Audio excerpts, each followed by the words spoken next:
Je pense que cette initiative de tram aux couleurs de l'Europe a toute sa place justement ici à Strasbourg, puisqu'on est capitale européenne et notamment en particulier sur cette ligne qui est quand même une ligne transfrontalière donc qui traverse la France et l'Allemagne.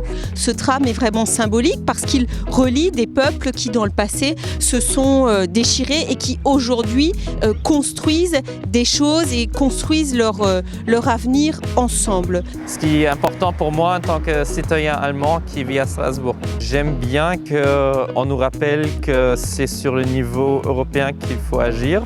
Et ça veut dire on commence par le quotidien, on commence par se déplacer de manière plus écologique.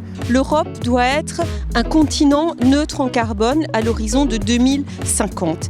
Et pour y arriver, eh bien, on se donne les moyens à travers le Green Deal, à travers un pacte vert. L'activité phare qu'on a pour le mois de l'Europe, c'est ce fameux bus qui fera le tour des métropoles avec des arrêts tous les week-ends, les samedis, les dimanches et même en semaine les mercredis.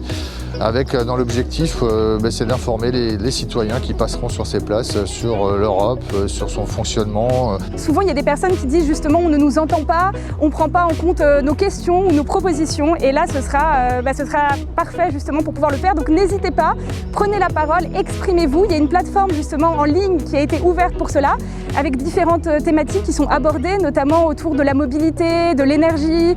Surtout les jeunes aussi, mobilisez-vous et sachez que vous êtes écoutés et que vous êtes là pour être entendus. Donc là, c'est une possibilité concrète pour les Européens de s'exprimer et de dire quelle Europe ils veulent. Ils ne sont pas d'accord avec l'Europe telle qu'elle est aujourd'hui. Eh bien, soit, faisons des propositions et j'ai envie de leur dire, engagez-vous, faites des propositions pour changer l'Europe et pour que nous puissions ensemble construire une Europe plus forte à l'avenir.